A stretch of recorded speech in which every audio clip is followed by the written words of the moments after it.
Aku sekarang lagi ada di daerah Besuki. Besuki itu di daerah Bondowoso ya, Jawa Timur. Tepatnya ini di warung kopi klasik. Bagus sih tempatnya.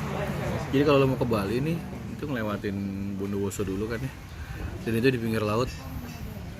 Dan keren, pemandangannya keren. Buat nongkrong enak kok, ngilangin stres, ngilangin capek. Dan minumannya juga nggak mahal-mahal banget, masih masuk akal.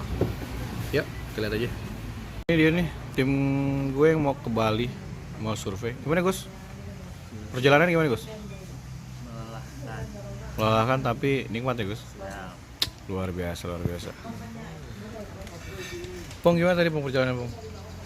Pusing. Pusing ya? Pusing. Lihat Harley tadi kayaknya pusing juga, makin pusing aja.